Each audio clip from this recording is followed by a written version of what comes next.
अपने पारसनाथ राय जी जो लोकसभा के प्रत्याशी हैं, अलग अलग सामाजिक सांस्कृतिक संगठनों के काम करते करते अब राजनीतिक क्षेत्र में आना, अभिनंदन करो, आपका स्वागत है, वंदन है। इस मंच पर मौजूद कार्यक्रम के अध्यक्ष श्रीमान शिव पूजन यादव जी, कहाँ है शिव पूजन जी? अभिनंदन करें शिव पूजन जी का भी एक बार।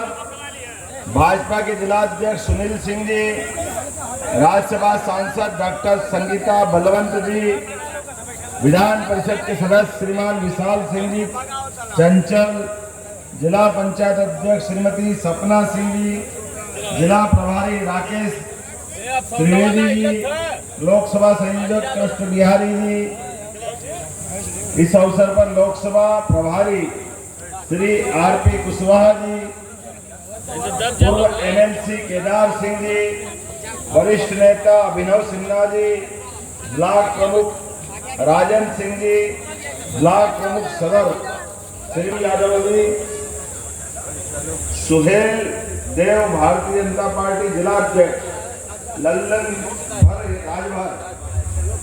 थोड़ा माफ करना मेरे को ये आपकी भाषा को बोलने में या नाम बोलने में, लेकिन मुझे लगता है कि अब ज्यादा नाम बोलने के बजाय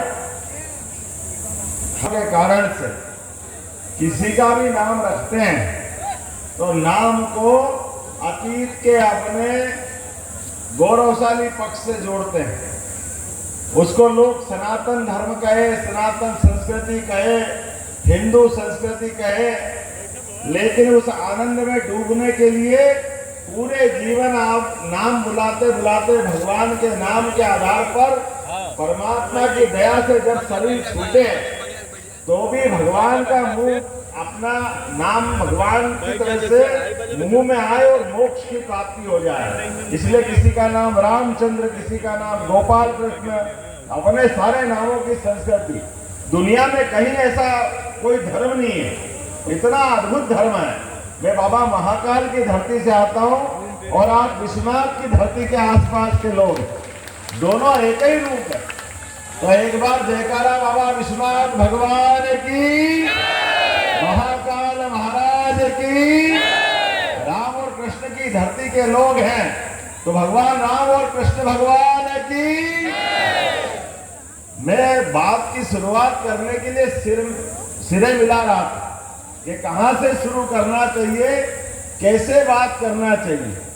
आज आपके क्षेत्र में आकर के वसच मानो, देरी से आया, क्षमा चाहता हूं, लेकिन आपके चेहरे देख करके ऐसा लगा आपने मुझे माफ भी कराओ और आनंद में डुबा लिया। ऐसा लगता है गंगा के किनारे, गंगा माता के किनारे रहने वाले गाजीपुर के लोग किस किस कारण से जाने जाते। मुझे लगा कि गंगा माता के बीच डुबकी का जो पुण्य मिलना चाहिए वो आपके बीच आने से ही मिल गया। ये आनंद आपके में दिलाया मुझे। क्या आनंद आ रहा है आपको देख करके। एक होड़ मची हुई है, जैसे होड़ कैसे मची हुई है, ऊपर परमात्मा सूर्य देव आपकी परीक्षा ले रहा है और आप अपने इस चुनाव में यशस्वी प्रधानमंत्री के नेतृत्व में बदलते दौर के वातावरण में आप होड़ लगा रहे हो कि भारतीय जनता पार्टी के सिपाही न केवल भगवान राम के सूर्य तिलक में आनंद मना रहे थे, बल्कि आज की सभा में भी आनंद मना रहा है। मुझे इस बात की प्रसन्नता है। और जितने लोग आए, आप मत चिंता करिए, पारस जी आपका तो नाम ही इतना सुंदर है, हमारे लिए सौभाग्य की बात है। ये हमारे लिए सामने बैठे हुए सभी भारतीय जनता पार्टी के प्रशंसक, समर्थक।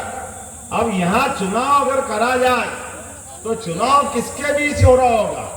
हमारे लिए बड़ा अच्छा गायत्री परिवार वाले एक नारा बोलते हैं, कौन हमारे भाग्य विधाता, गीता गंगा गौ माता। बोलिए मेरे साथ, कौन हमारे भाग्य विधाता। अब गौ माता पे जोर लगाओ, बोलो गौ माता की। अरे हम जिनकी जय कर रहे हैं वो जय कर खाली बोलने से नहीं होती है। उस गाय माता की तरह निगाह डालने वाले कौन कौन लोग हैं। ये चुनाव उनके बीच का है। कोई इसका जाल, कोई उसका जाल, कोई अब जाल, पता ही नहीं चलता ये जाल में मछली कहां से फंसी। लेकिन जाल में मछली फंसली है, चिंता मत करो, बाहर जाएगी नहीं। ये वर्तमान का दौर है 56 इंच के सीने वाले का। अब की बार आया ऊंट पहाड़ के नीचे, जाएगा नहीं बच के, जाएगा क्या? तो हमारे बीच ये चुनाव आपका नहीं है, ये गौ माता की लड़ाई का चुनाव है, गंगा माता का चुनाव है, भगवान और राम और कृष्ण का चुनाव है। मैं इस बात को जब कहता हूं तो कई कांग्रेस के मित्र मेरी शिकायत करते हैं, आप धर्म की बात क्यों करते हो? अरे भाई, धर्म की बात नहीं करूं तो क्या अधर्म की बात करूं? आप बताओ माता, अधर्म की बात करना चाहिए, आप बताइए किसकी बात करें? जब चुनाव की बात कर रहे हैं तो दिल खोल के बात करेंगे, और दिल खोल के बात करेंगे तो वो अतीत से जोड़ के गौरवशाली। अभी आपने मुझे मुकुट पहनाया, कहीं आपने बताया मोर मुकुट भी दे दिया, चांदी का मुकुट भी है, मोर मुकुट भी है, कोई बांसुरी भी लाया।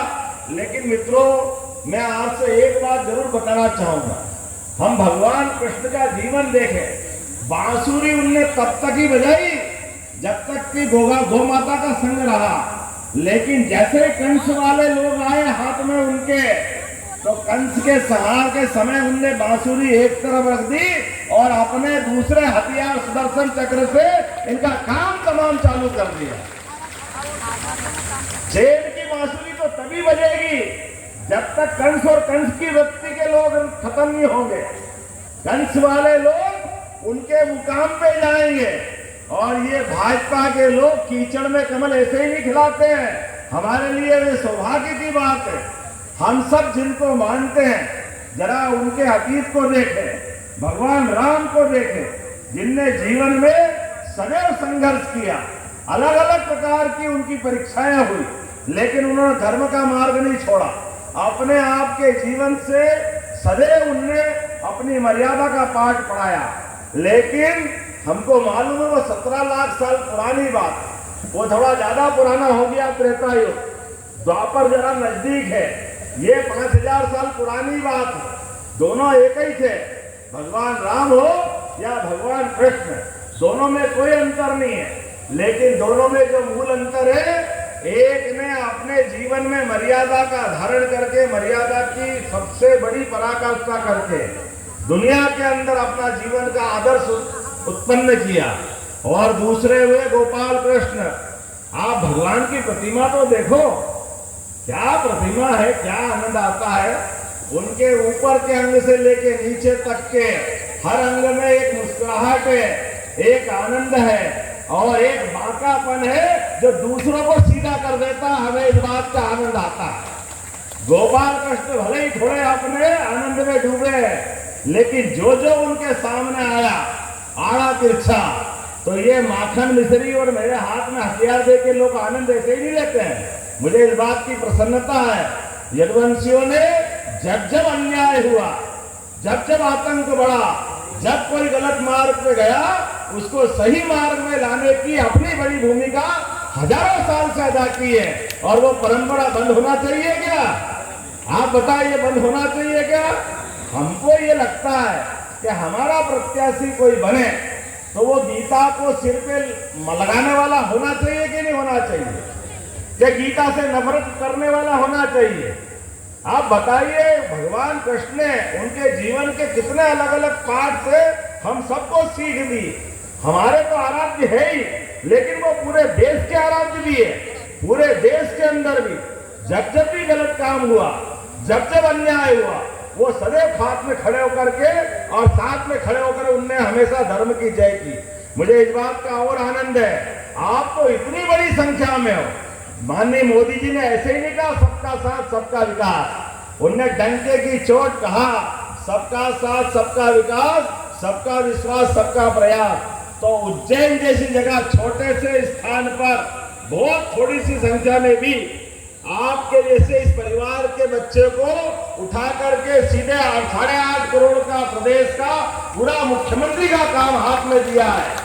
ये नरेंद्र मोदी जी की विशेषता हो सकती है। ये भारतीय जनता पार्टी की विशेषता होती है। ये सबको साथ सबका विकास, लेकिन सब दूसरे सामने है, वो कहते तो सबका है लेकिन करते अपने परिवार का ही। वो अपने परिवार के अलावा किसी पे भरोसा नहीं करते, ये उनकी अपनी लाइन। और बोलते क्या क्या है। कल ही एक बहन जी इंटरव्यू दे रही आज तक पे, और वो इंटरव्यू में क्या कह रही, बहुत अच्छी बात कह रही। उनके भाई साहब चुनाव लड़ रहे हैं, पहले अमेठी बर्बाद कर दी, अब रायबरेली की तरफ बढ़े हैं, क्या रायबरेली से लड़ेंगे? बताओ आप, चुनाव कभी हार जीत होती रहती है, लेकिन हार से इतना डर कि ऐसे भागे। लोग कहते हैं कि वो तो केरल के आगे समुद्र आ गया था तो वायनाड से लड़े, नहीं तो अरब में जाके लड़ते, उनको तो जगह ही नहीं मिल रही, वो कहां तक भाग रहे थे। और वापस आने का मौका आया तो अमेठी में स्मृति ईरानी जी के साथ मैं भी मौजूद था जब उनका फॉर्म भरा रहा था। तो समाचारों में पढ़ा हमने कि शायद तो आपकी होना चाहिए कि नहीं होना चाहिए, लेकिन ये कांग्रेस वालों की हिम्मत नहीं है, ये इस तरह के सोचते ही नहीं है। ये केवल अपनी सेफ साइड सीट, बोलेंगे कुछ करेंगे कुछ, उससे बाहर नहीं आएंगे। मुझे तो इस बात का और आश्चर्य है, आज जहां मैं गाजीपुर में आया हूं तो हमने कहा कि भाई ये यहाँ कितनी फैक्ट्रियां लगी है, तो उन्होंने कहा यह फैक्ट्री का क्या काम, कोई फैक्ट्री नहीं है। क्यों साहब फैक्ट्री वगैरह नहीं लगती है, उद्योगपति आते ही नहीं है, क्योंकि यह उद्योग चलता है दूसरे तरह के आइटमों का, लोगों को लूटने वाला और एक ही परिवार वाला। जिसको देखो वो कोई हथियार के बलबूते पर, कोई पैसे के बलबूते पर आतंक के तांडव मचा करके। याद रखना, जितना भी तांडव मचाओगे, अब ये 56 इंच के सरकार और बाबा की सरकार है डबल इंजन वाली, आपको मालूम नहीं पड़ेगा, आपकी सारी दुनिया हिसाब किताब के साथ बराबर होगी। आज तो हमें और ज्यादा कर्जा चुकाना है, इस बात का कर्जा चुकाना है कि मैं आता हूं बाबा महाकाल की नगरी से, हमारे अपने बीच में योगीनाथ जी आते हैं अपने उत्तर प्रदेश से, लेकिन आप बताओ योगी आदित्यनाथ जी भी आनंद से है, माननीय मोदी जी का भी बनारस का क्षेत्र है। आप चुनाव कोई लड़ेगा, प्रधानमंत्री की बात करेगा, तो दोनों में अंतर कैसा होना चाहिए। जब वो वहां से प्रधानमंत्री के प्रत्याशी घोषित हुए माननीय नरेंद्र मोदी जी, तो उत्तर प्रदेश में सरकार भाजपा की तो नहीं थी, ठीक है भैया बताना 2014 में कई सरकार थी क्या? अगर आप प्रधानमंत्री की बात कर रहे हो तो आप में इतना दम चाहिए कि नहीं चाहिए। वो बाबा विश्वनाथ का आशीर्वाद लेने आए और बाबा विश्वनाथ ने क्या दिल भर के आशीर्वाद दिया कि पहली बार में एक साथ पूर्ण बहुमत की सरकार 2014 में बना करके उनके हाथ में देश सौंप दिया। और वो देश सौंपने में एक के साथ दूसरा संकेत भी था, ये जो गाजीपुर और गाजीपुर के गाजे बाजे वाले जिनका आतंक चलता था, ऐसे देश भर में कभी टिफिन बम फूटते थे, कभी साइकिल बम फूटते थे, पूरा कार में लाना चाहिए। आपकी तो ज्यादा जवाबदारी है। हम सब याद करें, भगवान राम अयोध्या में मुस्कुरा रहा है, मुस्कुरा रहा है कि नहीं मुस्कुरा रहा भैया बताना। लेकिन मुस्कुराते देख करके बहुत सारे लोगों के पेट खराब हो रहे हैं, उनकी छाती पे सांप लौट रहा है, उनको पसंद नहीं कि भगवान वहां मुस्कुराए। और मैं बाबा महाकाल की नगरी से आता हूँ, आप बाबा विश्वनाथ के पास में हो, ये दोनों धाम में भी आनंद आया कि नहीं आया? बाबा विश्वनाथ का आनंद आया कि नहीं आया? बोले बाबा विश्वनाथ भगवान की। जब उनका आनंद आ गया, महाकाल लोक का आनंद आ गया, और आप कभी याद करना हमारी जवाबदारी तो और बढ़ जाती है। द्वारका कोई गया कि नहीं गया, अभी जाके देखना। द्वारका के पास भेड़ द्वारका, और भेड़ द्वारका जाने के लिए पानी के जहाज से जाना पड़ता था, पानी के जहाज से। नरेंद्र मोदी जी के लिए जोरदार अभिनंदन करो आपके माध्यम से। नरेंद्र मोदी की सरकार दूसरी बार बनी और उनने वो टंटा ही खत्म कर दिया। हमने 17 लाख साल पहले